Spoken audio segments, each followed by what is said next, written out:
remaja dalam mewujudkan kegiatan belajar yang bermakna. Baik Bapak Ibu, sebelum kita memulai seminar pagi ini, mari kita sapa dulu Bapak Ibu yang ada di sebelah kanan kiri dengan senyuman yang sumringah. Iya. Sapa dulu Bapak Ibu. Iya, baik. Kita sudah mengumpulkan energi yang positif, tentunya mari kita siapkan hati dan pikiran kita untuk berdoa. Dipersilakan Pak Suwadin Halawa untuk memimpin doa.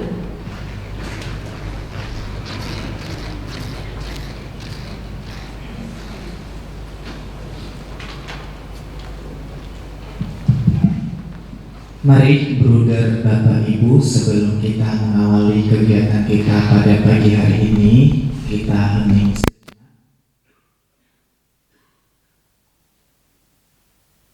Mohon izin saya memimpin secara Katolik, bagi Bapak Ibu yang berkeyakinan lain bisa menyesuaikan.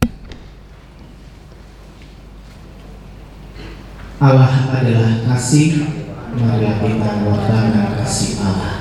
Dalam nama Bapa, Putra dan Roh Kudus. Amin.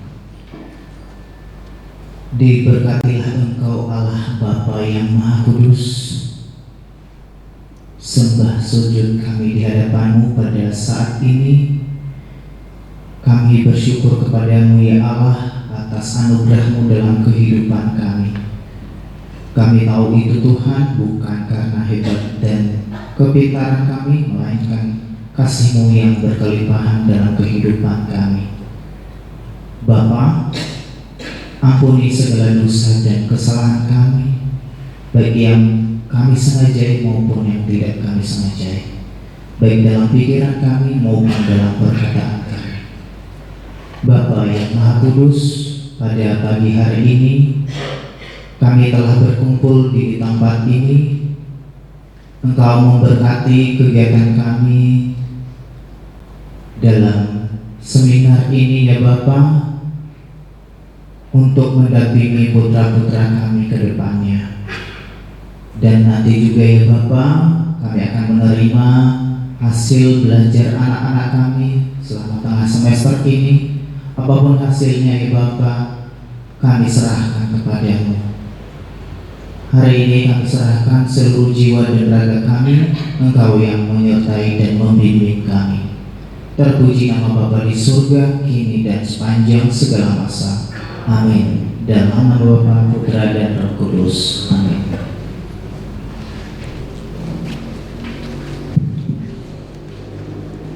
Baik, terima kasih Pak Adi sudah memimpin doa. Untuk selanjutnya kita akan mendengarkan sambutan dari Pak Agustinus Mulyono selaku Kepala Sekolah. Jangan lupa juga pantunnya ya Bapak ya.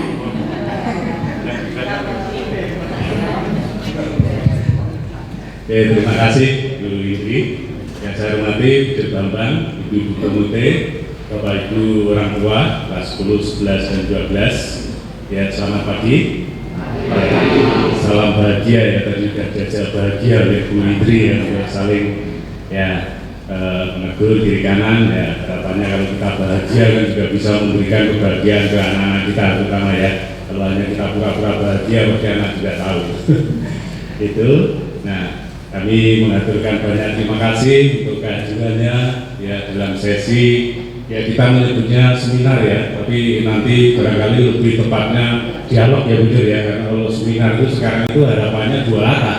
Kalau hanya searah seperti itu saya kira ya kami tidak bisa ya mendapatkan hal-hal yang tentunya nanti sangat kami butuhkan kan dalam pendampingan anak-anak ini ya Bapak Ibu. Maka secara khusus ya ini sekolah sangat berterima kasih kepada Bukit Bambang. Ya, mestinya hari ini itu ada acara. Waktu itu Bu Lydia nyampaikan tanggal 14 sudah kalau ini bisa saat sesi terima rapor sebelumnya ada parenting. Kalau saya sudah janjian dengan Kristoforus ya. Tapi karena Bukit itu darahnya PL ya, maka ya pasti harus ini PL dulu ya. Ini anak saya dulu. Bukit dulu kan pernah menjadi ketua yayasan.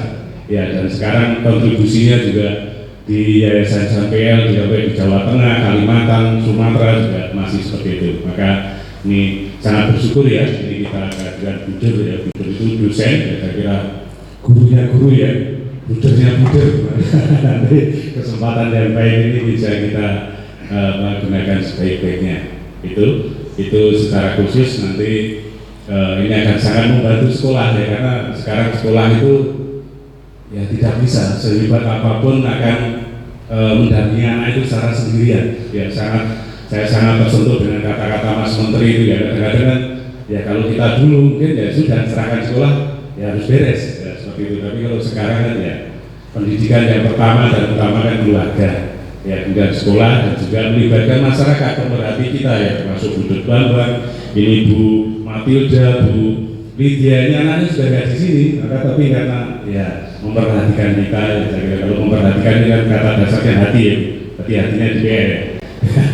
Itu mudah-mudahan ya nanti dengan banyak yang kontribusi untuk pendampingan anak-anak kita ini ya bisa menyiapkan masa depannya. Dan juga dalam pembelajaran karena kurikulum merdeka tentunya juga harus banyak yang berubah ya, baik guru maupun orang tua ya. Guru mungkin saya, Pak Widodo, Pak Gigi itu tahun 90-an kalau anak nggak tertib udah tendangnya itu efektif. Tapi kalau sekarang mau seperti itu saya kira ya menuntut anak memperhatikan kita. Kalau kita seperti itu apakah hati kita di anak-anak? Ya saya kira kan tidak seperti itu ya Bapak Ibu ya. Maka ya ini sangat perlu ya kita untuk bersinergi dengan orang tua, dan ya apa yang mungkin harus kita perhatikan ke anak-anak, karena tanggal berapa itu Bapak juga sudah ini ya mendampingi anak-anak kita ya, dan juga sudah memberikan ya masukan-masukan. Maka terus kayaknya perlu juga ya kita kerjasama dengan orang tua supaya pengembangan pembelajaran di SMA Pangudul itu ya sungguh-sungguh ya bermakna, berdampak dan menyenangkan. Karena anak-anak itu kadang-kadang pengennya senang, kalau nggak senang ya udah nggak mau. Tapi kan juga hanya asal senang saja. Ya itu maka ya perlu kita persiapkan. Ya yang pertama itu kan ini ya kadang-kadang anak-anak itu persiapan fisiknya ya. Malam saya tanya waktu kegiatan itu kami tidur jam berapa, kalau ikut ngantuk ketiduran aja baru jam 4 Pak. Nah, ini berarti kan fisik tidak disiapkan dengan baik ya. Di ini juga perlu ya Bapak Ibu orang tua tidak henti-hentinya untuk mengingatkan anak-anak itu ya. Itu ya, kemudian juga tentunya pengembangan pengetahuan ya, otak ini juga harus selalu diasah supaya juga berpikir kritis, supaya jangan hanya ditarik ke sana sini yang ikuti saja ya, supaya tindakan perilaku itu ya sesuai hasil belajarnya ya. Dan selain itu juga kemarin waktu itu saya sampaikan ya, anak-anak itu kan di sini ada kegiatan spiritualitas ya, itu supaya juga hubungan yang vertikal itu juga ditingkatkan. Maka setiap hari Jumat itu kan termasuk yang muslim wajib ke masjid, yang Kristen Katolik ada spiritualitas ya. Dan sekarang ini yang sudah mendukung ya, waktu COVID itu ada yang ketemu saya, anak saya itu sebelumnya itu jam 5 udah bangun sholat, karena COVID tidur terus ya. Kalau sekarang ya mudah-mudahan itu selalu diingatkan ya, supaya ya nanti saya yakin kalau hubungan vertikal itu baik akan tercermin ke yang sesamanya dengan teman-temannya, sehingga ya suasana hati dalam belajar itu banyak dukungan itu ya. Itu jiwa dan juga mental ya, mental anak sekarang itu seperti apa dan seperti apa yang kita harapkan ya. Ada yang mengatakan para ahli bahwa generasi sekarang ini ya diibaratkan gelas ya, kalau ditendang ya pecah. Maka perlakuannya harus berbeda dengan yang 80-an 90-an itu diibaratkan karet, sehingga kalau ditendang ya mental lentur seperti apa ya. Maka dengan kondisi seperti itu saya kira kan ya kita merawatnya kan harus berbeda ya Bapak Ibu. Itu sekali lagi terima kasih untuk kehadirannya, dan nanti juga banyak memberikan umpan balik ke sekolah ya. Saya yakin banyak hal yang masih perlu ditingkatkan ya untuk pembelajaran anak-anak ini ya. Dan tadi juga anak-anak mungkin Bapak Ibu sudah lihat ya, kemarin akan mengadakan gelar karya, mungkin ya ada yang lihat tuh hanya kayak gitu aja di ini, tapi ya kita apresiasi. Itu namanya belajar kan nggak mungkin langsung ya bisa hasil, bahkan gagal pun nggak apa-apa, namanya belajar. Itu Bapak Ibu sekali lagi terima kasih ya, dan kita ya tidak lelah ya mendampingi anak-anak itu. Kalau lelah ya supaya menjadi wilah untuk anak kita. Itu terima kasih. Tadi dipesan ada pantun ya. Saya tadi sambil mikir pantun apa ya. Baik, terima kasih. Saya tutup dengan pantun ya. Jalan-jalan ke Tanah Abang, membeli baju dipakai enak. Mari kita ikuti seminar Buder Bambang agar maju dalam mendidik anak. Terima kasih.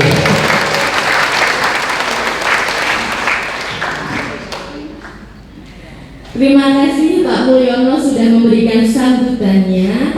Tentu saja seminar yang diselenggarakan oleh sekolah ini dengan tujuan supaya kita secara bersama-sama bisa mendampingi, tidak hanya mendampingi tetapi secara aktif kita juga menuntun putra-putra kita supaya semangat belajar.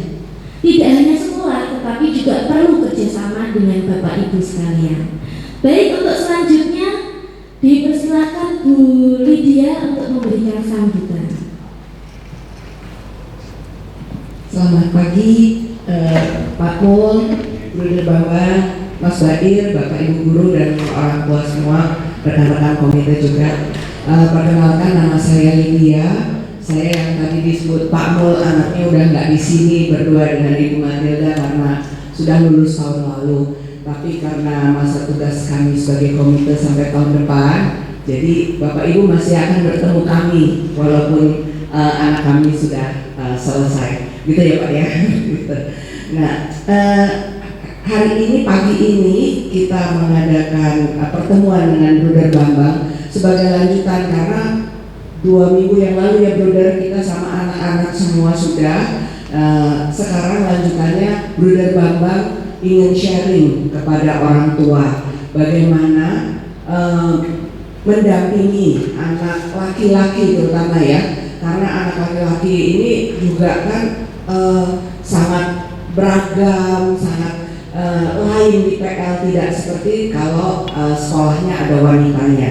Untuk itu Bruder Bambang akan sharing bagaimana supaya menjadi anak yang berkarakter, karena pintar saja belum cukup tapi harus mempunyai karakter yang baik. Setelah acara dengan Bruder Bambang nanti akan ada dengan Mas Badir ya Mas, untuk coaching kepada orang tua, karena ya pendidikan sekarang juga kan seperti yang kita ketahui juga berbeda, nggak seperti kita dulu. Mungkin zaman saya dulu dimarahin orang tua udah nggak berani lihat matanya, nah terus bilang jangan gitu. Kalau sekarang kalau kita bilang jangan, kita harus kasih tahu kenapa jangan, kenapa. Nah, pendekatan sekarang ini yang akan disampaikan oleh Mas Badir. Mas Badir ini alumni PL 85 yang memang sudah bersertifikasi untuk coaching. Jadi selamat mengikuti acara pagi ini, semoga bermanfaat dan Tuhan memberkati. Terima kasih Bu Lydia. Dan tentu saja dalam menyelenggarakan kegiatan-kegiatan di sekolah, komite sangat berperan dalam kegiatan-kegiatan tersebut. Sekali lagi Bapak Ibu, mari kita berikan tepuk tangan untuk komite selanjutnya. Terima kasih Bu Lydia. Untuk selanjutnya Bapak Ibu, supaya kita lebih semangat dan juga energi kita lebih positif, kita ice breaking dulu ya. Iya, mungkin untuk Bapak Ibu yang tidak punya darah tinggi bisa mengikuti gerakan saya. Marina seperti ini Bapak Ibu, dua tangan ya Bapak Ibu. Marina, iya. Marino, Marica, iya betul.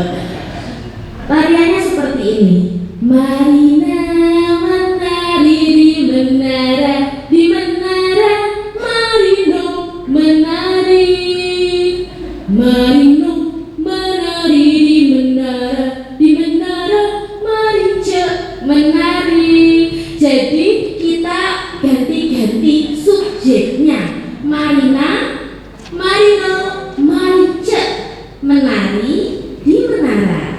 Begitu ya Bapak Ibu ya. Kita mulai supaya kita lebih fokus ya. Sepertinya Bapak yang di sana tidak melihat ya. Mohon maaf saya ulang ya sebelah sini. Iya.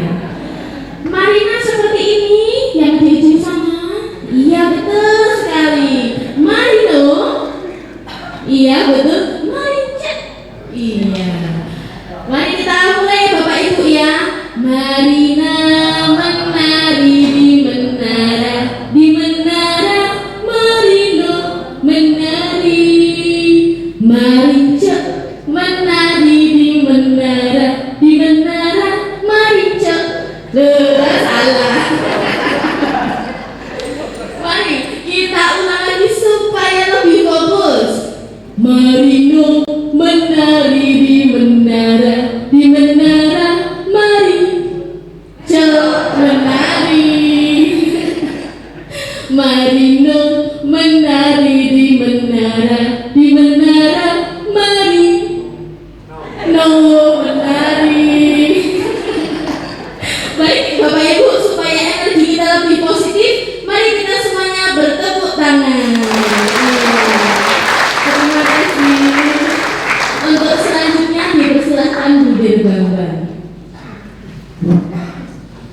Terima kasih Ibu. Terima kasih Pak Mul, Bapak Ibu yang saya banggakan. Selamat pagi. Sejahtera, sehat selalu.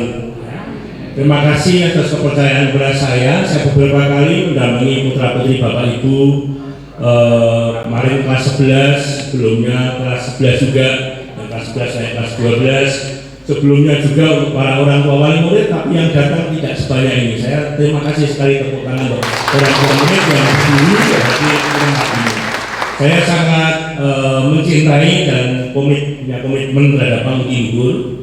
Saya lama sebetulnya ikut mengurus Yayasan Pangudinur di Jakarta, lalu saya memimpin Yayasan Pangudinur Pusat, dan saya selalu memberikan perhatian, punya komitmen untuk sekolah ini. Berbagai macam survei dan penelitian saya lakukan untuk tempat ini, meskipun hasil penelitiannya selalu juga kadang benturan dengan stakeholders yang lain. Sebagai contoh salah satunya, misalnya kemungkinan sekolah ini juga dicampur dengan cewek misalnya. Karena yang ditanya kalau PL fair, anak-anak PL ini kalau melihat cewek seperti nggak pernah melihat cewek. Ya. Mamamu itu cewek, tapi kalau melihat cewek, saya. Tapi ternyata kalau dicampur dengan cewek juga tidak mau. Termasuk alumninya. Jangan buder, kami kekasannya seperti ini. Artinya ada suatu nilai. Tetap cowok itu ada nilainya. Kemarin juga saya kawali lagi kemungkinan kalau kamu punya teman cewek di sini gimana? Enggak. Kelas ini, kelas kemarin kelas 11 ya. Pak Mul mendengarkan diri seperti itu. Artinya masa itu tidak sesuai dengan hasil penelitian. Penelitian itu juga kami kaitkan dengan ilmu kajian psikologinya gitu. Tapi ternyata pragmatisnya tidak selalu seperti itu. Dan saya pernah juga ya, mencari anak ya malam ya, bukan hanya jam 10, jam setengah 12 malam, tidak semua anak ya, kurang lebih sekitar 16-17 anak di tempat ini. Saya telepon-teleponan dari orang paling murid itu 2016 saya pimpinan Yayasan Pangudinur Pusat. Malam saya cari jam setengah 12 malam, anak-anak masih lari-lari ya, lari di situ. Dan kalau saya tanya siapa yang nyuruh, sudah gak ada yang ngaku. Latihan fisik bener, latihan fisik. Dan nampaknya semangat, tidak ada masalah. Orang tuanya punya masalah karena apa? Kok anakku jam sekian belum pulang, dan itu pun sebetulnya di antara anak yang belum pulang cuma 1-2 orang tua. Orang tua muridmu juga tidak masalah, anaknya nggak pulang gitu. Anehnya kan di situ. Saya datang di sini dengan alumni, saya kejar-kejar. Lalu alumni lain mengatakan ini bener banget loh dari Semarang loh, kamu harus temui loh.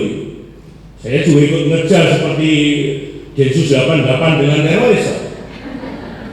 Saya bener banget, berhenti, saya bariskan dulu. Saya menggunakan ilmunya Abraham Maslow. Saya tanya pertama kali, kamu sudah makan belum? Sudah. Benar, sudah. Makan apa? Nasi goreng bener. Dari mana kamu makan nasi goreng? Yang tunjuk di ujung itu ada gerobak nasi goreng. Oke. Karena saya siap kalau belum makan saya kasih makan dulu. Habis itu saya kasih tausiah maksud saya. Ya, saya bariskan. Ya, yang lain tidur, mungkin enak orang tuanya juga tidur. Saya jam setengah 12 bariskan anak-anak. Saya ajak refleksi dengan bersama peristiwa apa yang mengalami hari ini. Kamu udah pulang belum? Belum. Ya. lalu baunya anak itu menyengat karena keringat ya, seperti besi karatan gitu ya. Saya beri masukan kurang lebih sampai 2 jam berdiri terus karena uji fisik, katanya saya juga uji fisik meskipun juga nyamuk terus ini ya. Lalu habis itu kemudian saya hantarkan, kamu siapa yang nggak bawa kendaraan gitu. Saya tunjuk tadi, kamu rumahnya mana? Pondok aku udah, saya Cinere udah, saya Cilandak, saya Bintaro. Mana yang kira-kira bisa pulang sendiri? Saya bisa benar, saya bisa. Yang tidak ikut saya hantarkan. Sampling juga, saya sampling di mana ini kok orang tuanya nggak mencari ini. Ini kisah nyata, saya hantar pakai mobil itu, saya masukkan ke mobil, saya dorong aja, masuk dulu. Besok kamu tetap sekolah, siap sekolah gitu. Di mobil udah baunya minta ampun karena 1 hari nggak mandi, masih pakai baju kotak-kotak ya, kotak-kotak kayak seperti, ya bukan seperti ini, kotak-kotak yang gitu. Ya, saya hantarkan, mamamu suruh turun, siapa yang ada, turun orang banyak. Cuma mama saja bener, malam-malam mamanya, belum mamamu turun, suruh ke parkiran sini, parkir depan rumah, mamanya turun. Ya kebanyakan memang juga tidak lengkap orang tuanya. Kalau saya tanya gimana, papanya gimana, nangis juga saya. Ya usah tanya dulu. Kalau nggak punya pamannya ini juga papanya, kadang-kadang juga dua-duanya nggak ada, dia cuma dengan kakak. Ini suatu yang menarik bagi saya.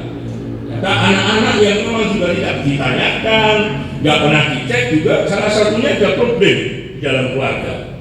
Dan ini benar yang dikatakan oleh Ki Hajar Dewantara, Bapak Pendiri Pendidikan Nasional Indonesia, bahwa pendidikan itu adalah 3 pusat: keluarga, sekolah, dan masyarakat. Bahkan keluarga itu adalah pendidik yang pertama dan utama. Bahkan saya sedikit menggunakan suatu hipotesa bahwa keluarga yang bermasalah itu anaknya juga bermasalah. Dan ketika saya berjumpa dengan anak-anak, endingnya pasti saya minta untuk diskusi. Itu salah satunya juga adalah problem-problem keluarga. Bahkan saya katakan proses-proses kekerasan bullying itu juga karena Anda pernah mengalami peristiwa-peristiwa traumatis yang tidak Anda alami. Mungkin pada waktu proses kelahiran, mungkin dalam satu perjalanan kamu mengalami, dan kadang anaknya nggak sadar, tapi membekas di dalam hatinya dan itu kecenderungannya. Maka satu-satunya anak-anak ini untuk diajak selalu refleksi, retret bahasanya, untuk merenungkan perjalanan hidupnya dan memaafkan peristiwa yang dialami. Entah dulu dilakukan oleh orang tuanya, mungkin juga keluarga dekatnya, mungkin juga pernah gurunya waktu di taman anak-anak, mungkin di Surabaya, kita nggak tahu. Ada anak yang mengatakan nggak bisa pak, nggak tahu betul harus nggak bisa pak, kami nggak bisa memaafkan itu, nggak bisa pak, memaafkan. Saya nggak bisa, saya ngalami pak, masalahnya pak, saya ngalami pak. Itu yang terungkap di sini. Coba yang tidak terungkap berapaan? Artinya spontan mengatakan tidak bisa saya memaafkan. Gimana pak, saya itu nggak bisa, saya tetap ingat terus pak saya. Itu ungkapan spontan. Ini baru satu anak yang mengungkapkan itu. Kalau pak, kalau ini proses konseling satu persatu, benar-benar apa yang dialami. Pernah juga ada anak yang saya doakan, belum sampai saya doakan, bebannya sangat berat. Dan kamu ternyata bebannya berat. Lihat kamu bebannya berat, kamu tulis pengalaman-pengalaman, dia menulis berlembar-lembar tulisan tangan apa yang dia alami dengan menangis histeris. Nah kadang-kadang kita tidak tahu secara fisik anak begitu saja, ya nampaknya tidak apa-apa, tapi banyak hal yang terkorek dalam hati dan kadang-kadang tidak diketahui oleh para gurunya, tidak diketahui oleh orang tuanya, dan itu akan timbul suatu perilaku-perilaku agresif yang kadang-kadang melalui mengejutkan bagi kita. Anak pendiam tapi di belakang itu membuat status yang enggak. Padahal wajahnya menarik, dia nggak apa-apa, tapi juga di hadapan papa mamanya juga tidak pernah ada suatu tanda simptom yang menunjukkan bahwa dia ada suatu tanya, tapi balik itu dia bisa membuat status-status yang luar biasa, ya. Dan tidak diketahui orang tuanya. Ini sedikit pengantar yang saya lakukan, ya. Dan saya senang sebetulnya. Senangnya saya itu Pangudilur ini terkenal, ya, Pangudilur itu terkenal. Meskipun yang sekolah-sekolah yang lain itu juga ada suatu karakteristik yang serupa meskipun tidak sama, tapi tidak selalu terkenal. Buktinya apa? Dari ujung ke ujung saya kalau kasih seminar selalu saja terkenal Pangutiluhur. Yang terkenal adalah Pangutiluhur di sini. Ya, kalau saya mengajar di perguruan tinggi, saya ngajar beberapa perguruan tinggi tidak hanya di Atmajaya. Selalu kalau ketemu, Dir, PL gimana? Saya kadang-kadang bercanda bersenda guru, PL yang mana nih? Ya, jadi satu sisi terkenal, wah, sekolah saya terkenal ini, Pangutiluhur ini. Mana saja para dosen akademik di kementerian, saya senang. Ketika saya juga datang ke gereja memberikan untuk pendalaman apa-apa, pasti nanti nyambutnya ke Pangutiluhur. Saya hadir di Tarakanita memberikan pelayanan Tarakanita, saya munculnya Pangutiluhur. Apa enggak? Membanggakan seperti itu. Membanggakan Pangutiluhur itu. Dan anehnya juga kalau ada terjadi sesuatu yang nyangkut Pangutiluhur, terjadi suatu kekerasan, Pangutiluhur itu yang menjadi pemikiran mereka. Undang, waktu itu ada suatu kasus yang nyangkut sekolah Pangutiluhur, Tarakanita, undang saya untuk jadi pembicara. Yang lain tidak berani, saya maju. Apa tidak? Sekolah itu milik masyarakat. Kalau jelek, ya mungkin jelek. Kalau bagus, ya tidak bagus. Jangan sampai yang nggak bagus itu nggak mau, tapi yang bagus diklaim ini milik saya. Saya memberikan apa itu pencerahan kaitannya dengan waktu itu kasus kekerasan yang sangat viral terjadi dan anaknya memang masih di sini jadi korbannya. Itu yang kita alami bersama. Meskipun sebetulnya yang kaitannya dengan suatu tindak bullying di mana saja, bahkan juga di sekolah dasar pun, bahkan TK pun sudah terjadi macam itu. Nah ini juga refleksi bagi para pendidik, juga para calon-calon guru, para guru, karena rendahnya pendalaman kaitannya dengan psikologi anak. Dulu waktu saya sekolah pendidikan guru itu psikologi anak itu diberikan. Waktu belajar di IKIP psikologi anak itu didalami 4 SKS. Psikologi anak itu dihilangkan sekarang oleh Kementerian kurikulum itu. Sekarang saya munculkan lagi, saya angkat lagi. Dia omongan tentang kurikulum. AKM, tapi yang kaitannya dengan bagaimana saya mendalami psikologi anak, saya mendalami psikologi siswa, perkembangan peserta didik itu rendah. Maka Pak Mul, jadi kaitannya dengan psikologi perkembangan anak, psikologi pendidikan itu perlu terus-menerus didalami oleh para guru. Nah, kalau belajar psikologi gerak-gerik si anak apapun sudah bisa ditangkap. Ya, sebetulnya anak ini mempunyai persoalan apa, dan itu sebetulnya yang dipentingkan. Nilai jual yang paling tinggi seorang pendidik itu adalah kaitannya dengan tabungan atau interaksi emosional. Ya, tugas terberat bagi orang tua wali murid adalah membangun tabungan interaksi emosional dengan anak. Ini bukan soal jumlahnya, bukan soal jumlah anaknya. Oh, anak saya banyak, anak saya sedikit. Ibu saya punya anak 18, bapak 1, ibu 1. Ada yang punya anak lebih dari 18? Saya nomor 13. Saya nomor 16. Saya nomor 16. Adik saya masih 2, nomor 17, nomor 18. Tapi ngerti kesukaan anak, tahu sifat anaknya, paham betul. Juga bukan berarti karena orang tuanya sibuk atau tidak sibuk, bukan itu. Ini soal mengenai komitmen, bukan komitmen bersama teman. Komitmen salah. Untuk menerima sakramen pernikahan, kalau yang Katolik itu cuma diajari kurang lebih paling lama 3 hari.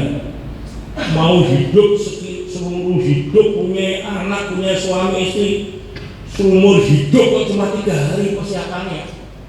3 hari saja potong-potong itu. Mana mungkin mau menyiapkan hidup cuma 3 hari. Bahkan saya katakan ada orang tua murid, Buddha saya itu nggak bisa dididik anak saya, maka saya serahkan ke sekolah. Kalau nggak bisa dididik anakmu itu masukkan ke perut lahir. Kalau orang tua yang nggak bisa mendidik anaknya kok, gimana orang lain bisa mendidik? Yang paling ngerti, paling tahu anaknya adalah orang tuanya, yang paling ngerti, paling tahu. Maka saya katakan, sejelek-jeleknya istri, sejelek-jeleknya suami tidak bisa tergantikan siapapun. Meskipun ada penggantinya, tapi tetap yang pertama dan utama adalah mamanya dan papanya. Itu nggak bisa tergantikan, nggak bisa dijual belikan berapapun harganya. Ini yang karena bukan hanya soal memberikan uang, memasakkan anak, dan bukan soal itu, tetapi ikatan emosionalnya itu yang sangat berperan. Nah, inilah Bapak Ibu yang ingin kita bersama-sama kita dalami. Nanti endingnya Bapak Ibu saya minta untuk juga masuk dalam kelompok. Lalu apa dong yang perlu kita stop, apa yang perlu kita lanjutkan, apa yang kita perlu mulai, yang kaitannya dengan rata-rata para keluarga dan juga di sekolah ini, apa yang perlu kita mulai, apa yang kita stop, dan apa yang kita teruskan, yang sudah baik kita teruskan. Nah, karakter para remaja Bapak Ibu, karakter para remaja banyak macam-macam karakter, tapi saya ambil yang kira-kira Bapak Ibu nanti bisa memakai atau applicable dengan kehidupan nyata sehari-hari. Yang pertama adalah kepekaan intelektual tinggi dan dia sering mengeksplorasi dirinya. Jadi anak-anak putra bapak ibu ini, ya, anak-anak SMA ini mempunyai intelektual tinggi. Katakanlah intelektualnya itu menonjol di saat-saat usia para remaja ini. Cerdas, orangnya cerdas, kemudian juga cara menghubungkannya itu sangat logis. Maka dia seringkali mengeksplorasi diri. Bahasa kasarnya kalau kita tegur itu sok pinter ya. Anak-anak bapak ibu ini sok pinter ya. Bahasa Jawanya saya katakan sok belereng ya. Seolah-olah dia ngerti semuanya. Itu harus kita pahami. Ada manfaatnya ya. Memang para remaja itu baru menunjukkan soal-soal seperti itu. Nampaknya nggak usah belajar tapi ngerti. Itu karakternya. Dia senang berdebat dan senang mengkritik. Ya, anak-anak usia SMA ini senang berdebat, senang mengkritik gurunya, mengkritik orang tuanya, dan kadang-kadang kata-katanya juga kurang sopan dengan orang tua. Tidak berarti lalu dibiarkan. Tetap yang namanya karakter attitude itu harus diperhatikan. Saya katakan kepada para guru dimanapun, karena di swasta katakan 15% itu kognitif saja mereka sudah bisa belajar di mana-mana. Tapi 85% itu karakternya. Nggak usah susah-susah. Orang didik orang pintar itu gampang. Mana itu nggak usah dididik saja orang pintar. Mau belajar apa saja bisa. Dari manapun bisa kalau nggak soal pintar. Tapi karakter itu harus dididik. Karakter itu harus disituasikan. Keliru kalau negara ini ngomongkan tentang selalu tentang kognitif. Kurikulum merdeka larinya kognitif lagi. Kurikulum merdeka larinya kaitannya dengan nilai lagi. Padahal Pak Nadiem sudah wanti-wanti, sudah pesan-pesan coba karakternya itu diperhatikan. Dengan Merdeka Belajar Kurikulum Merdeka ini dengan dasar adalah P5 Project Profil Pelajar Pancasila yang ditengakan. Beri waktu anak-anak untuk sungguh-sungguh mengolah hidupnya. Kalau didik orang pintar itu gampang, didik orang baik itu susah. Nyari orang pintar sekarang ini gampang, nyari orang baik itu tidak gampang sekarang ini. Coba kalau lihat, bukan hanya soal mengenai formalitas. Kalau soal formalitas, kurangnya apa di Indonesia? Tiap hari raya agama apapun mesti penuh tempat ibadah. Tetapi jangan tanya juga, semua penjara juga penuh. Ada apa sebetulnya? Tidak usah dijawab, hanya direnungkan. Semua penjara penuh. Sampai Menteri Hukum ini bingung ini, yang harus dieksekusi mati nggak mati-mati. Mau hidup terus, memenuhi penjara dan hukuman terus ada. Padahal tempat ibadah penuh. Kalau Natal, Paskah saja, misa perayaan Eklesia yang kelima saja, saya masih jauh antrinya di Blok B. Ini yang Katolik, belum yang Kristen, yang Muslim, yang Hindu yang penuh. Tapi kenapa penjara itu juga penuh? Kebalikannya di Eropa itu yang saya lihat, tempat-tempat ibadah besar-besar yang datang nggak lebih dari 15 orang. Tapi penjara-penjara kosong, malah diganti hotel-hotel penjara-penjara. Sebetulnya ada apa di sini? Kembali lagi ke sini tadi, anak usia pra-remaja itu adalah usia mengkritik, usia untuk berdebat. Ini dimanfaatkan para guru dalam pembelajarannya banyak untuk berdiskusi sebetulnya. Yang ketiga, menuntut segala sesuatu yang logis dan bisa diajak berpikir serius. Tapi sayangnya pengertian mereka masih sangat terbatas karena kurangnya pengalaman hidup.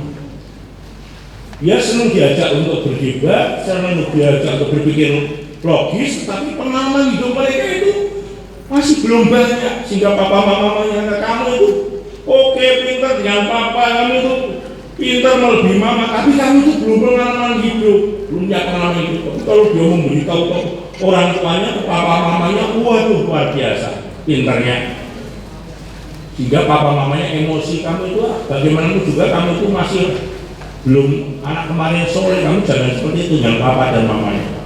Itulah tidak wajar. Gini mah, ini pak, pendapat saya gini mah. Kalau saya, jengkelkan ini, seolah-olah apa yang dikatakan itu yakin benar. Dia kurang makan garam, tapi pakai otak saja dia pakai. Ini karakter yang ketiga.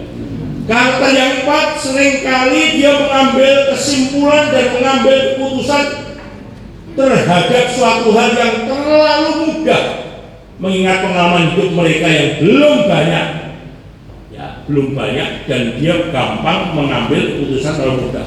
Gampang tuh pak,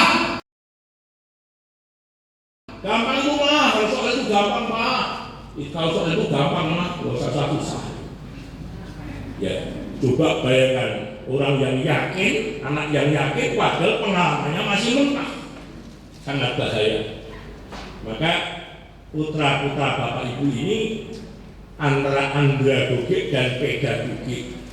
Kalau dibuat andragogi seolah-olah dia itu sudah beres, nggak ada masalah, bahaya.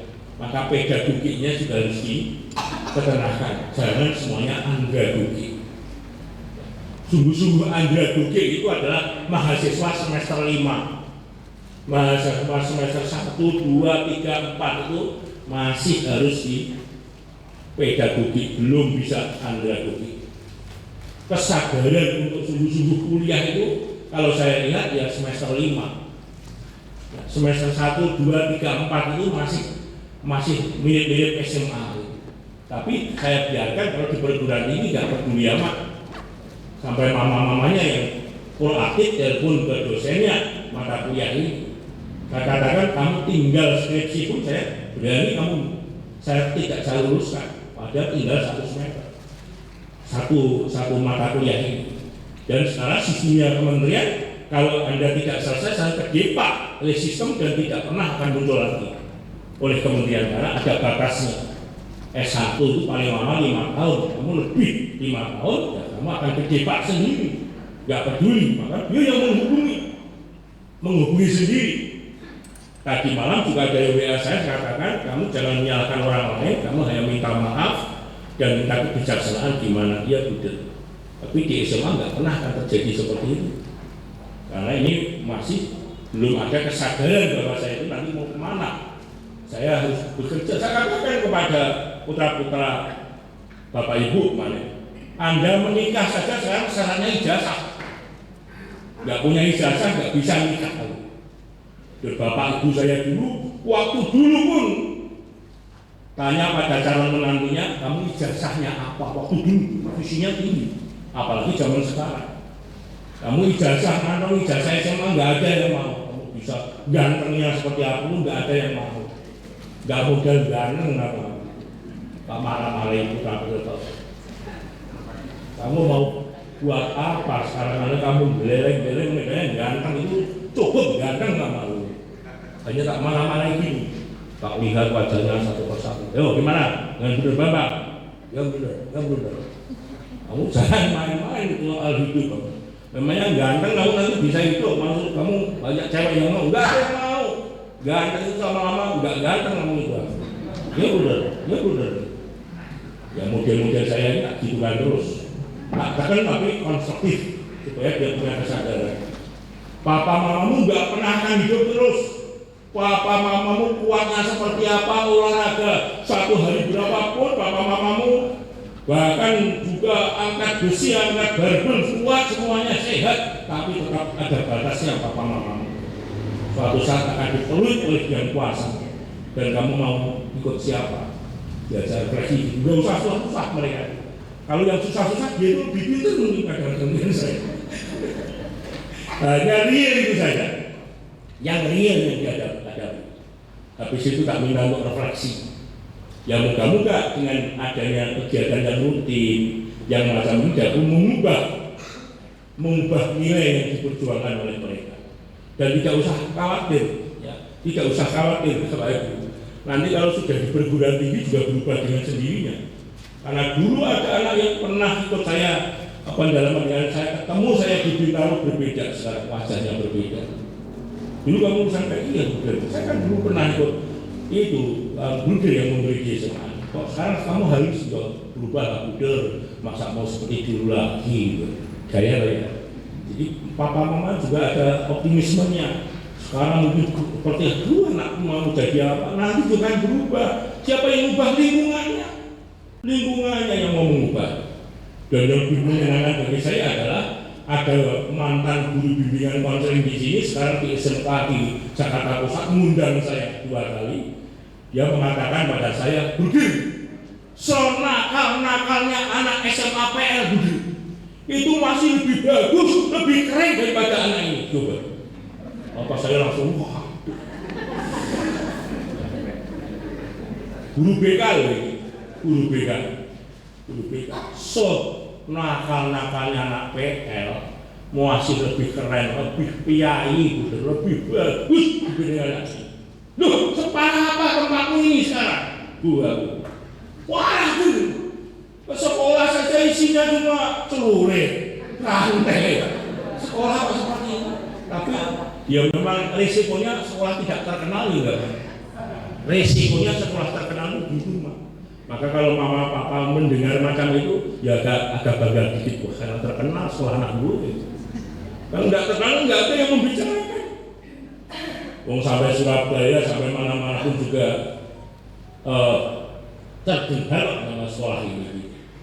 Ini yang pengalamannya saya sampaikan. Senakal-nakalnya ini ternyata masih lebih keren, lebih pengatakan piai, nakal piai ya Bapak Ibu. Piai keren. Mereka sering membayangkan dirinya menjadi tokoh idola yang mereka kagumi. Loh, anehnya yang dikagumi itu papanya, mamanya kadang-kadang juga tidak pantas untuk dikagumi. Itu repotnya. Ya, maka anak harus diarahkan. Siapa yang harus dikagumi, yang didolakan yang baik. Ya kalau baik, kalau tidak baik kan repot. Ini juga menjadi materi bagi saya waktu menghadapi putra-putra bapak ibu di tempat ini. Karena anak usia pra-remaja itu memang mengidolakan orang-orang yang mereka kagumi.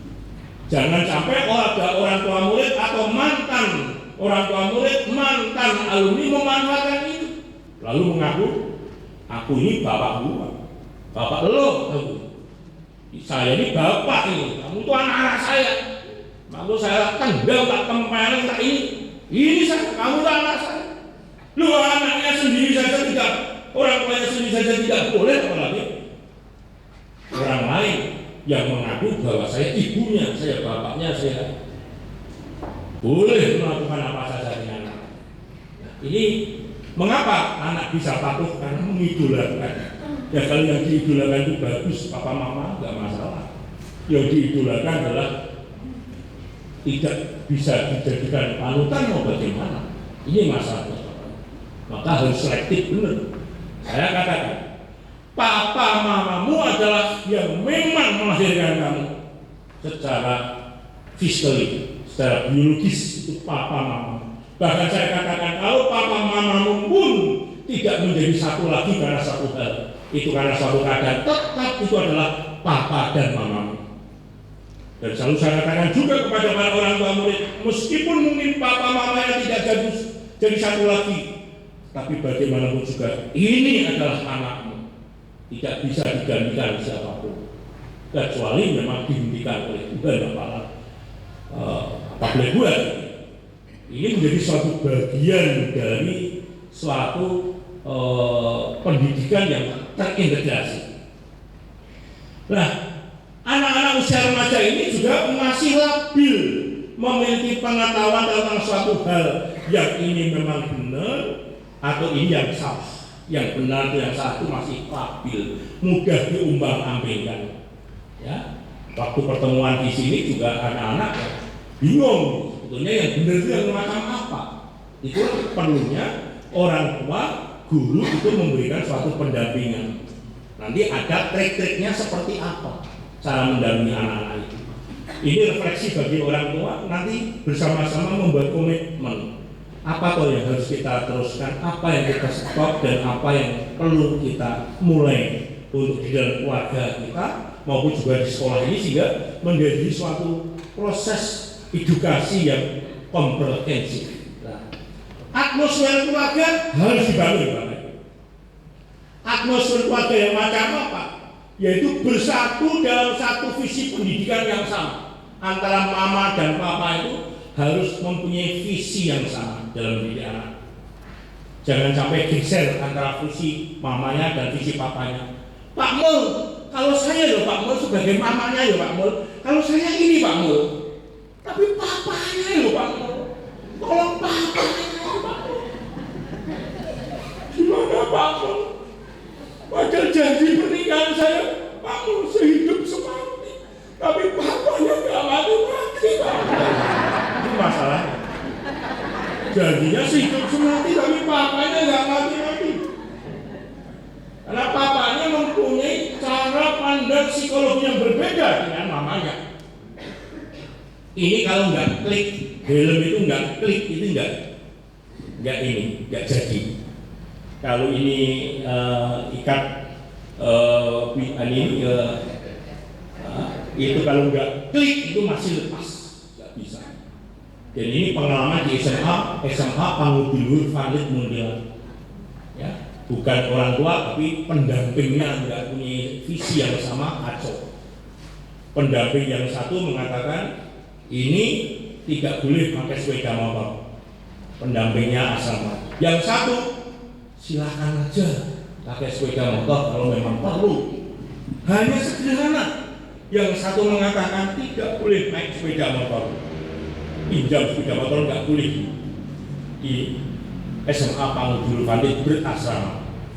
Kalau kamu memang butuh benar, dia diantarkan oleh pamong atau siapa yang diminta untuk mengantarkan kamu naik motor atau naik mobil. Bagus yang satu. Yang satu nggak apa-apa kamu naik motor. Lah, siapa yang nggak pilih dengan yang nomor 2 tadi? Diam-diam mengambil kunci motor, dia naik motor. Apa yang terjadi? Ketua berat truk wasil sampai gepeng. Ini hanya dua pamong yang beda visi. Papanya mengatakan kamu nggak boleh pakai mobil. Ya? Mobil ini, semua mobil kamu nggak bisa pakai. Kalau mau butuh, biar nanti minta Pak Parman atau siapa mengantarkan sopirnya papanya. Papanya ke Singapura. Kamu nggak usah nyetir. Kalau papa belum izinkan kamu nyetir, kamu jangan berani-berani nyetir. Papanya. Mamanya berbeda. Kamu nggak ada.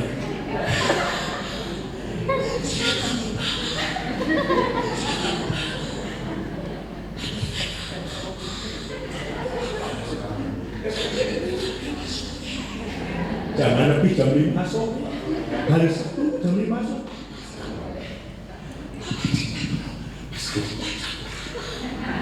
Mama ceknya dulu pesawatnya jam berapa.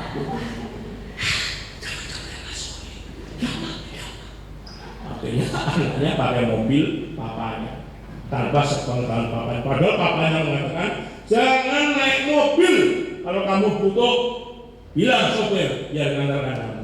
Tapi mamanya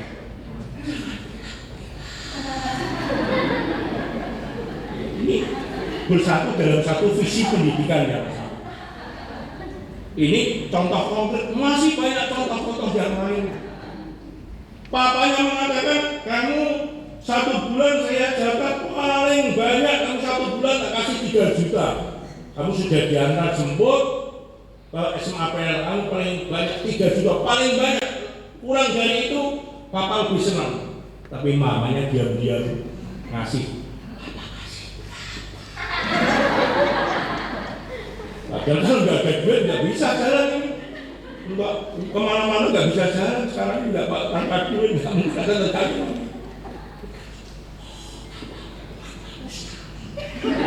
Papamu kurang manusiawi. Nanti bilang papanya lagi, Pak, aku 3 juta kurang loh Pak. Ada dikasih mamanya 5 juta. Nah, praktek-praktek macam ini papa mama nggak usah berlibat-libat soal dalam satu pendidikan. Kadang-kadang juga datang, mamanya datang ke Pak Mul ngomongnya begini, nanti sore tanpa sepengetahuan mamanya, papanya juga datang ngomong yang berbeda lagi. Sampai Pak Mul itu antara kurus dan gemuk kan nggak jelas. Ini yang disampaikan Pak Mul kan saya keluar-keluarnya. Saya berempati, pendidikan itu kan nggak gampang. Satu rumah papa mamanya tapi bisa berbeda pada satu rumah. Papanya seperti ini, mamanya seperti ini. Coba kalau samakan gitu, wah bisa tambah ramai antara papa mama. Bisa menjadi tidak jadi satu. Gara-gara anak. Nampaknya hanya pendidikan anak tapi bisa membawa petaka luar biasa. Pola pendampingannya yang sama. Pola pendampingan yang sama, pola pendampingannya yang sama, cara mendampinginya itu sama. Digerakkan dalam satu gerakan, satu energi dan gerakannya sama. Kalau papanya mengatakan tidak, ya mamanya tidak. Dan lebih diperparah lagi kalau papa dan mamanya itu saling menjerikan di hadapan anak. Mama itu banyak anak, bertahan karena kamu. Kalau aku sudah lulus SMA PL, mama nggak tahu. Mama itu nggak tahu. Aku nggak tahu. Aku dulu juga hanya kebetulan mama. Di hadapan anak begitu. Dan anak tahu kelemahannya. Oh ternyata papa mama sudah tidak klik lagi memanfaatkan anak. Atau kebalikannya nanti bapaknya. Mamamu itu hanya nggak bisa kesimpulin berapapun habis. Saya rasanya nggak lama dengan mamamu di hadapan anak. Karena ini ya gerakan-gerakannya, pola pendampingan tidak sama. Maka yang utama papa mama samakan atmosfernya dulu. Klikkan helmnya itu harus klik dulu. Kita itu yang dicari apa? Papa mama itu seumur-umuran juga seumur-umuran dengan saya. Kakak beradik bahasa Jawa hanya 11-12 dengan saya. Apa yang dicari? Ya, 70 tahun. Ya, 70 tahun, 80 jika kuat. Di umur kita itu cuma 70 tahun. Kita mempunyai mobil yang bagus, Alphard, Pajero, Mercy terakhir itu cuma ambulan. Kalau saya lewat tanah kusir itu semuanya ambulan. Mobil-mobil yang bagus-bagus mungkin mobil yang pernah dipakai hanya di belakangnya ambulan. Gelarnya banyak pun nggak hanya almarhum dan almarhumah. Mau apa? Kita sekarang tidur yang bagus terakhir cuma tanah kita tidur. Maka kita investasinya itu dalam investasi kasih. Dalam hidup ini hanya satu kekuatan, yaitu investasi kasih. Putra-putra bapak ibu tak ajak ngomong macam ini, diem. Anak PL kok tak ajak gini kok diem, terhalu. Kalau kata guru BK yang dulu guru BK di sini sekarang di negeri, dia bilang nakal-nakalnya anak PL itu masih lebih keren, lebih priayi dibandingkan anak sini. Ya, lalu saya bisa nyatakan benar juga. Saya gitu kan diem, mereka juga jalan takutnya. Dan kita itu bagaimanapun juga akan terbatas dalam hidup ini. Apa yang kita cari? Maka Papa Mama, mari kita banyak untuk memberikan investasi kasih. Karena tidak pernah akan hilang investasi kasih. Kasih itu nggak pernah akan hilang. Duit berapapun akan habis. Duit berapapun akan habis. Tapi kasih itu tidak pernah akan hilang, akan diingat terus. Bahkan yang memberikan kasih dipanggil Tuhan sudah lama pun tetap mengingat perbuatan-perbuatan kasih yang kita lakukan. Tapi juga perbuatan yang melawan kasih itu akan membekas pada diri anak. Buktinya anak ada yang mengatakan, nggak bisa Pak, nggak bisa Pak, saya nggak bisa Pak memaafkan Pak. Pak Mul dengar, nggak bisa Pak, saya memaafkan nggak bisa Pak. Saya nggak Pak, Bapak kan nggak mau. Dicicil. Jadi pekerjaan SMAPL ini bukan pekerjaan hanya pekerjaan kognitif jadi, tapi pekerjaan ini tadi bener lagu cita-cita. Sakitnya tuh di sini, bukan di sini. Sakit. Karena dia juga mungkin menerima keluhan mamanya, menerima keluhan papanya, dia tidak bisa menanggung beban yang begitu berat. Dan munculnya adalah nanti agresivitas. Maka Bapak Ibu, bukan macam ini yang kita harapkan. Keluarga, papanya ke sana, mamanya ke sana, anaknya ke sana, wah ini berat. Kalau ini dalam lingkup keluarga. Kalau dalam lingkup sekolah, sekolahnya ke sana, keluarganya ke sana, anaknya ke sana, wah ini berat. Tidak pernah akan terjadi pembentukan atmosfer pendidikan yang bermartabat. Maka diharapkan yang semacam ini. Ini mau seperti itu. Berat, karena pendidikan bukan hanya soal kognitif, bukan hanya transfer pengetahuan. Para guru saya selalu dalam pendalaman saya sampaikan, ketika Bapak Ibu guru hadir di sekolah, itu adalah sebetulnya transfer seluruh kehidupannya kepada para siswa. Totalitas guru itu bukan hanya soal dalam jadwal mengajar, tapi totalitas dalam memberikan diri pada para siswa dan orang tua. Itu juga totalitasnya adalah bukan soal mencari rezeki untuk membiayai anak-anak, tapi lebih pada totalitas di dalam memberikan diri pada anak-anak. Anak-anak itu adalah investasi. Ya kadang-kadang kesadarannya kurang sampai di situ. Banyak pula orang tua alumni PL sini, ada yang masih orang tua PL sini selalu kadang-kadang WA ke saya. Kalau ada persoalan-persoalan WA ke saya. Saya senang, nggak apa-apa. Tapi seringkali juga kadang-kadang diajak dialog bersama-sama untuk usaha preventif, kadang-kadang tidak hadir, tidak responsif. Tapi begitu anaknya pun mendapatkan suatu persoalan di sekolah, baru bingung untuk hadir, untuk datang, untuk sana sini. Komite ini yang seringkali saya tempat kemarahan saya. Ya. Jadi anak-anak pun seringkali juga janji kalau ada apa-apa harus diapakan, janjinya bagus-bagus. Tapi begitu nanti mendapatkan suatu tindakan dari sekolah, luar biasa kecemasan dan kekhawatiran. Memang benar, karena untuk masuk pintu gerbang untuk perguruan tinggi harus ada ijazah SMA ini. Kalau tidak ada ijazah SMA ini bagaimana? Akhirnya lalu yang muncul adalah pengedepanan kasih, investasi kasih. Maka Papa Mama yang saya banggakan, kita bersama kumpul di sini itu salah satunya adalah ayo kita akan berjalan bersama. Jangan saling egois. Jangan saling menuduh atau menyalahkan satu sama lain. Oh ini salah papanya, ini salah mamanya, ini salah sekolah, ini salah keluarga. Di anak siswa itu adalah proyek. Proyek siapa? Proyek kita bersama. Proyek sekolah dan proyek keluarga, proyek masyarakat. Karena yang dididik adalah anak bangsa, yang mendidik juga anak bangsa. Setuju ya Bapak Ibu? Jadi kalau ada apa-apa, ayo kita bicarakan bersama. tidak diserahkan sekolah, nggak mampu sekolah hanya diserahin oleh orang tua, tapi juga tidak bisa diserahkan ke orang tua, diserahkan orang tua saja. Tugas saya itu hanya jam sekian sampai jam juga nggak bisa. Pendidikan tidak dibatasi dengan ruang dan waktu. Pendidikan itu di luar batas-batas itu. Maka tidak pernah akan selesai kalau kita hanya saling menuduh, egois satu sama lain.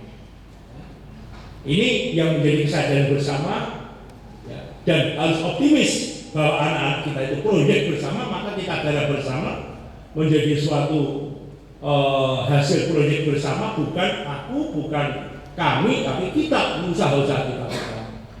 Anak-anak beberapa minggu yang lalu saya ajak berpikir itu. Kalian ini adalah proyek pendidikan orang tua dan sekolah. Dan proyek itu akan berhasil kalau Anda sebagai subjek pendidikan itu juga kooperatif terhadap usaha pendidikan yang dilakukan oleh mama dan papa serta sekolah. Saya nasihati panjang lebar putra-putra bapak ibu. Saya katakan kalau papa mamamu dengerin Budir Bambang memberi nasihat kamu, seneng loh. Belum sampai lulus saja, sampai kamu menikah pun tak siapkan saat ini, tapi masih jauh. Jarak jauh itu kamu harus menyiapkan. Kamu nanti menjadi seorang yang macam apa? Seorang bapak macam apa? Kalau Anda bekerja sebagai pilot yang macam apa? Kalau Anda sebagai seorang pejabat macam apa? Kalau Anda seorang polisi macam apa? Saya ajak renungan begitu. Padahal masih jauh melewati perjalanan. Supaya apa? Supaya hal-hal baik, ya, psikologi positif pada diri anak itu sudah tertanam pada diri anak dari sejak awal. Sehingga kalau kita berikan sikap-sikap, perilaku, pemikiran yang positif akan membekas pada otak si anak. Nah, maka sikap egoisme, saling menuduh itu kita bilang supaya tidak membuat diri kita itu capek. Yang kita bangun adalah sinergisitas, kerjasama dalam keluarga, kerjasama antara sekolah dan keluarga. Kerjasama dalam keluarga ini tidak juga lebih gampang. Kalau suami istri itu tidak match, wah ini memang berat. Bapak Ibu, saya sharingkan pengalaman saya. Dalam satu hari saya selalu mendoakan para pasangan Bapak Ibu supaya tetap setia, supaya tetap baik, tekun di dalam menekuni hidup berkeluarga. Mengapa? Apalagi orang tua murid panggung di luar, saya sebut itu. Apalagi orang tua panggung di luar. Kenapa? Kesinergisitasan orang tua panggung di luar itu sangat membantu. Sangat membantu apa? Sangat membantu pendidikan di dalam panggung di luar. Saya ngomong pada sekolah kamu dulu yang di TK, SD, SMP, suatu saat jalan ketemu. Tadi saya katakan, keluarganya yang bagus, apik itu, outputnya juga apik. Memang dikit-dikit datang ke sekolah komplain, itu justru bagus. Gigit nyamuk komplain. Anaknya istilahku mau pakai helm segala, takut kepalanya kena ini. Overprotective bilang banyak. Kebalikannya ada orang tuamu ya, anaknya terbentus, anaknya jatuh, anaknya mandi atau belum juga tidak pernah ada respon. Ya ada dua fenomena yang terjadi. Sekolah semakin bagus kalau sekolah itu didatangi oleh orang tua murid yang punya sekolah. Karena peradaban manusia yang baru ini adalah sekolah ini adalah milik masyarakat. Tidak bisa diklaim ini panggung timur, ini miliknya para guru semau, tidak. Semakin orang tua murid datang ke sini untuk membicarakan mengenai situasi anaknya, semakin sekolah ini bagus. Sekolah semakin tidak bagus kalau orang tua murid datangnya hanya urusan uang sekolah. Apalagi rapot itu nanti ke depan tidak usah harus datang orang tua murid. Karena orang tua murid bisa melihat rapotnya, bahkan ijazah anak di mana saja, kapan saja, dengan siapa saja. Semuanya pakai sistem digital. Nah, sistem digital. Maka Pak Mul tidak efektif lagi nahan rapot atau nahan ijazah gara-gara belum bayar uang sekolah. Ini hanya membangun kesadaran supaya tertib membayar uang sekolah. Karena dilarang menahan ini, tapi hanya ngetuk hati orang tua wali murid untuk tertib bayar uang sekolah. Karena nggak saya sampaikan ini kesalahan malu lagi. Tertib lagi, tertib membayar uang sekolah. Ini salah satu bentuk kerjasama. Baik, perhatikan kebutuhan-kebutuhan ini, Mama. Kebutuhan apa, gitu? Pertama, kebutuhan fisiologis. Makan, minum, pakaian, rumah itu harus terpenuhi. Putra-putra bapak ibu ini harus terpenuhi kebutuhan-kebutuhan ini, fisiologisnya. Makan cukup, minum cukup, pakaian, rumah cukup. Terjamin, dijamin oleh orang tua. Ini juga saya tanyakan pada anak-anak putra-putra bapak itu waktu pertemuan. Kamu cukup makan, cukup, minum cukup. Jangan sampai berkekurangan dalam keadaan fisiologis. Yang kedua adalah rasa aman, tenang. Kamu aman, tenang di rumah? Tidak semuanya jawab. Kamu aman, tenang di sekolah? Tidak semuanya jawab. Ya harus objektif. Tenang, aman, terjamin. Pada waktu saya ngomong makanan, cukup. Katanya kamu aman, tenang di rumah? Ada yang jawab, ada yang tidak. Ada yang gini saja. Juga saya tanya di sekolah bagaimana, itu juga tidak semuanya jawab. Saya belum pakai survei objektif, suatu saat bisa dilakukan. Tingkat ketenangan anak di rumah dari sekolah itu berapa persen? Punya relasi, punya teman positif harus dipenuhi. Papa, mama, kalau lihat anaknya itu kumpulannya dengan orang-orang yang negatif semua, harus kritis, harus dikombinasi dengan yang positif. Nah, orang tua harus mengerti juga, kamu mainnya dengan ini, kamu mainnya dengan ini. Pandangannya mama, papa, orang-orang ini, wah ini bahaya terus kalau orang ini di dalam lingkup atmosfernya dengan orang-orang ini. Maka mama, papa harus memadukan dengan orang-orang yang juga positif. Tidak mengekat yang tadi diduga negatif, tapi juga harus dipadukan dengan yang beraura zona positif. Itu maksudnya. Bermakna untuk berpengaruh, beri penghargaan pada anak. Yang orang yang bisa menghargai orang, yang bisa memuji orang itu hanya orang yang bisa atau yang pernah mendapatkan penghargaan, yang pernah mendapatkan pujian. Maka jangan mahal-mahal untuk memberikan penghargaan kepada anak-anak kita. Kamu hebat, oh bagus, oh kamu ternyata bisa, ternyata kamu keren, luar biasa, hebat loh, gitu kan tuh seneng loh, sakit saja bisa sembuh, ya, sakit saja bisa rasanya pulang tuh sembuh. Kemarin itu saya kontrol ke Karolus, diperiksa dokter muda, luar biasa pinternya, mengedukasi tentang gula, tentang asam urat, kadar tinggi, bener, keren, gulanya bener. Ini triglycerid keren, bener, hanya keren. Saya belum dikasih obat tuh rasanya itu mau lari 100 meter saya. Rasanya sehat banget. Tapi susahnya minta ampun kita itu memberikan apresiasi, ujian, penghargaan kepada anak-anak. Isinya nih disalah-salahkan dulu. Wajah putra-putra mama papa itu tidak semuanya wajah yang penghargaan. Saya lihat, saya tanya Pak, saya bilang Pak Mul, Pak Mul melihat anak-anak yang duduk di sini itu saya tahu anak ini bahagia atau tidak itu saya tahu. Coba betul, itu nggak bahagia. Iya betul, itu iya. Wajahnya udah wajah kusam antara ada dan tiada. Titik koma tanda-tandanya. Amul yang orang-orang yang ini kelihatan orang ini terjamin. Ibarat mobil itu check up-nya, tune up-nya itu 1 bulan sekali tuh Pak Mul. Ya benar. Wah ini memang ini kan yang kenal dia ini. Saya hanya nunjuk. Tahunya dari mana? Auranya kelihatan. Anak yang suka dipuji, diberi penghargaan, anak yang hanya auranya penderitaan. Saya yakin itu ulang tahun suruh niup lilin saja enggak mati lilin. Apakah mama papa tega punya anak yang niup lilin saja enggak? Mungkin sedikit finansial enggak kurang mama papa.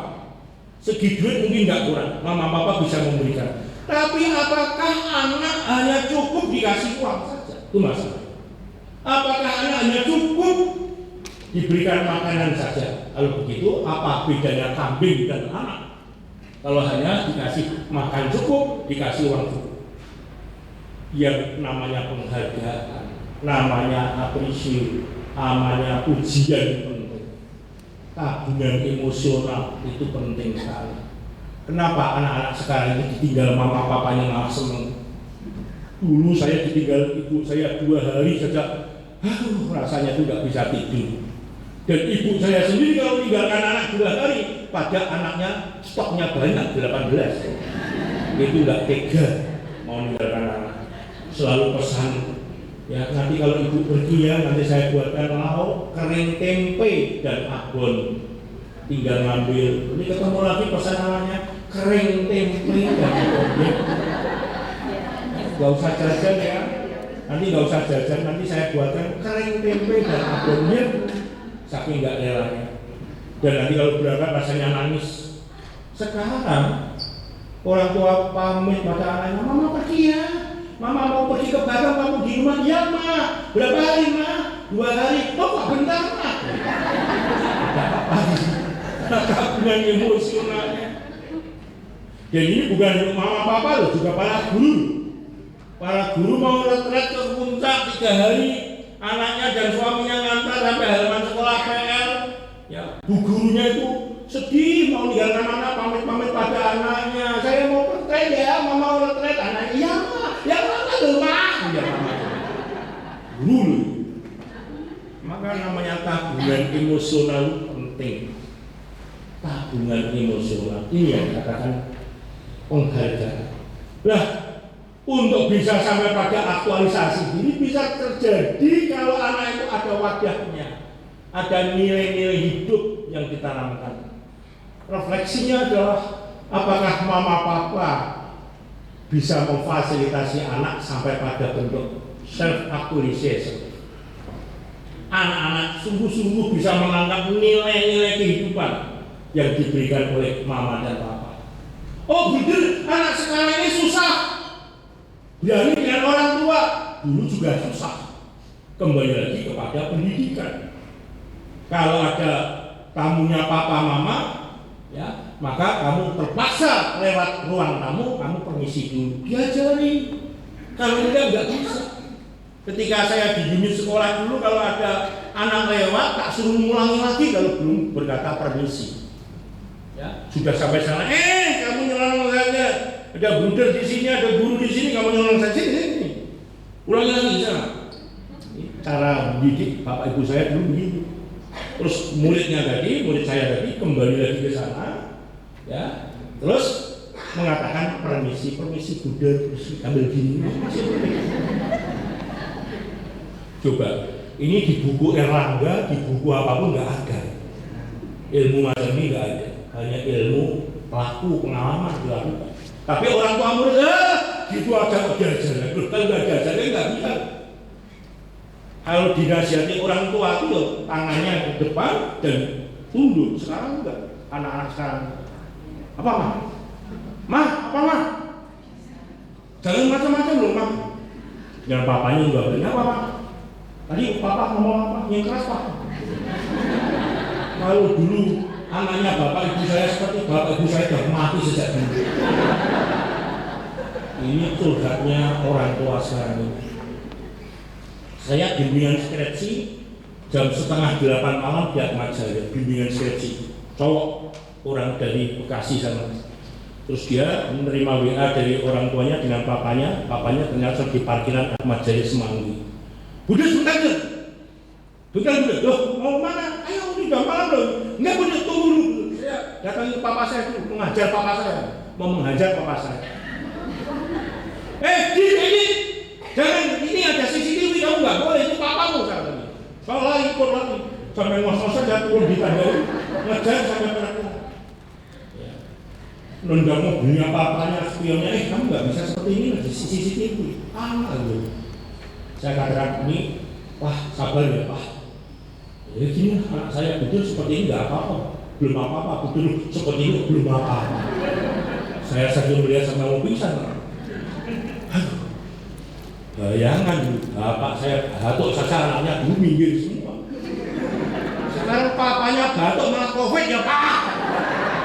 Bukan matinya Pak. Ini soal emosi, emosi. Maka papa mama boleh mungkin pinternya kalah dengan anak, papa mama mungkin boleh wajahnya kalah dengan anak, gantengnya tapi bagaimanapun juga anak is anak, jangan sampai orang tua kalah dengan anak. Saya sampaikan dengan para guru, Anda bapak ibu guru itu mungkin kalah dengan anak pinternya, cakepnya, cantiknya. Ini di sini nggak ada yang cantik ya, anak cakep semua kalah. Tapi Anda bagaimanapun juga adalah guru, bukan teman. Anda tetap harus punya kewibawaan sebagai seorang guru. Ini yang saya sampaikan. Bagaimanapun juga guru, kalau sudah tidak dihormati, orang tua tidak dihormati, mau kemana anak itu mau bersama. Bukan karena Anda petik galak, bukan itu, tapi bagaimana nilai-nilai kehidupan itu sungguh-sungguh ditanamkan, diberikan kepada anak-anak kita. Baik, saya menukik ke sini, kekerasan dalam dunia pendidikan. Kekerasan dalam dunia pendidikan ini harus dihentikan. Mengapa saya mengatakan hal ini? Bukan hanya di panggung luhur, dari tingkat SD, SMP, SMA, dimanapun juga lebih marak kaitannya dengan kekerasan dalam pendidikan. Juga termasuk kekerasan seksual, kekerasan apa? Perguruan tinggi manapun tidak mentoleransi adanya kekerasan dalam bentuk apapun. Maka menjadi komitmen bersama, ya, sekolah panggung luhur khususnya di SMA panggung luhur ini untuk tidak bertoleran terhadap berbagai macam bentuk kekerasan. Entah orang tua kepada anak, entah anak dengan anak, entah anak dengan guru dengan anak. Setuju Bapak Ibu? Ini proyek tidak pernah selesai, saya yakin. Dimanapun tidak pernah akan selesai, tapi harus kita upayakan dengan komitmen. Bentuk kekerasannya macam-macam, penindasan fisik, penindasan psikologis, verbalisme, ya, relasional, neglecting, mengabaikan, cyberbullying, hilangkan. Mungkin 1, 2, 3, 4 sudah tidak ada lagi, mungkin, tapi cyberbullyingnya masih ada. Jadi dengan macam-macam quote, status, apa-apa yang menyinggung perasaan orang lain dalam bentuk pelecehan macam-macam.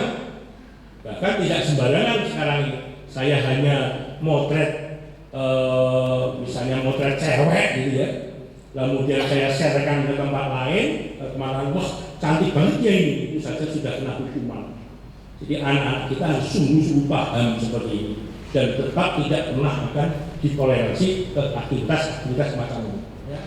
Juga kalau ada anak yang nakal, putra bapak ibu sendiri nakal, motret papanya waktu tidur di depan televisi gitu, kemudian ditunjukkan temennya, ini papa gua ini, siapa yang membunuh papa gua ini, gak siap dibunuh, kena jengkel dengan papanya.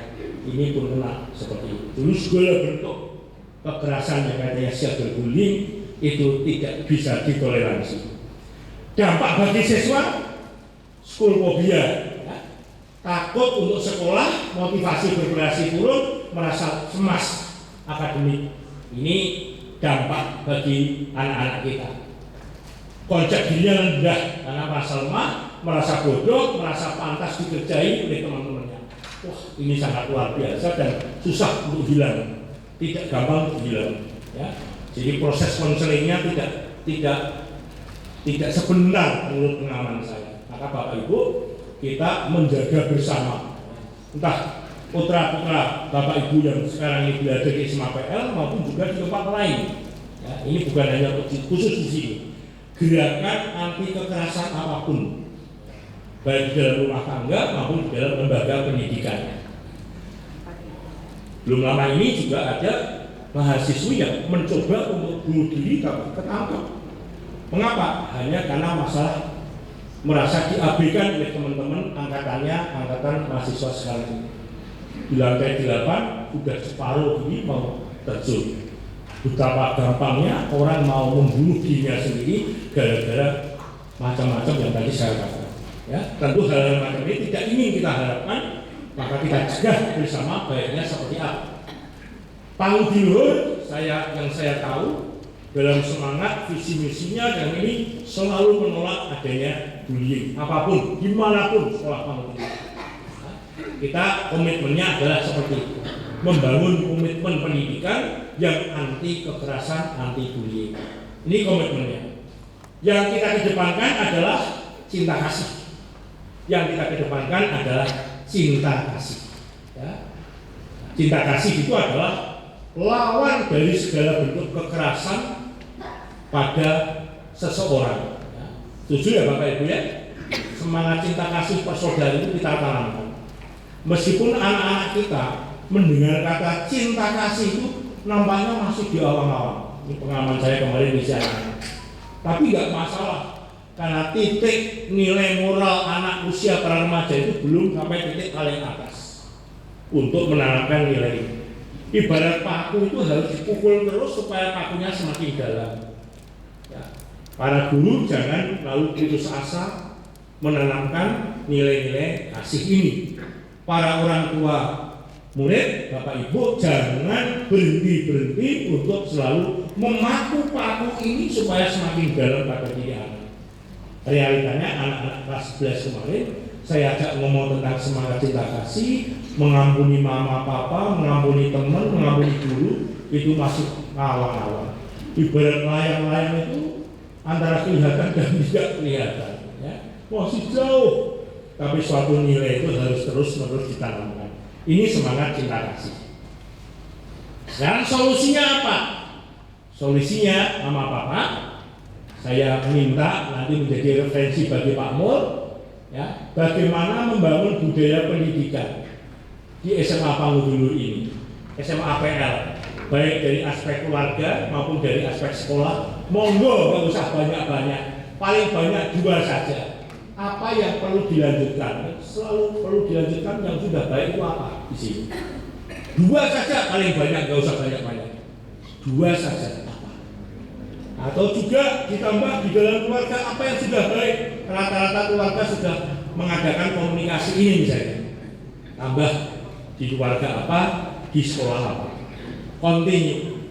Yang kedua adalah apa yang perlu di-stop di sekolah ini. Ya, suatu sikap kegiatan apa yang perlu di-stop di tempat ini supaya dapat membangun atmosfer belajar bermakna. Apa yang perlu stop? Paling banyak 2 tapi yang substansial. Di keluarga juga paling banyak 2 tapi yang substansial. Sharing di dalam kelompok nanti 2 nggak usah panjang lebar, waktunya singkat saja. Lalu yang ketiga, apa yang bagus tapi belum dilakukan, start. Apa yang harus dimulai di sekolah ini? Paling banyak 2 saja. Mengapa 2 saja? Supaya tidak menjadi waduh berat ini. 2 tapi luar biasa. Nah, di keluarga apa juga yang harus saya mulai? Dalam satu diskusi kelompok apa yang harus saya mulai? Sehingga akan terbangun atmosfer belajar yang bermakna untuk anak-anak kita. Misalnya coba jam 4 baru tidur, jam 3 baru tidur, dia main game. Mana mungkin? Ya, mana mungkin dia akan belajar dengan baik? Paginya tentu ngantuk. Maka ini harus stop. Kalau nggak di stop, tidak pernah akan maju anak-anak kita. Belajar bermaknanya akan susah tercapai kalau pola hidupnya tidak teratur. Apakah jelas Mama Papa? Ya, saya minta tolong Bu pembawa acara paling tidak 4 atau 5 kelompok terdekat saja, terus minta kertas nanti ditulis apa komitmennya yang mau dilanjut, di stop dan dimulai. Silakan. Tapi yang sama dalam kelompok problemnya sama.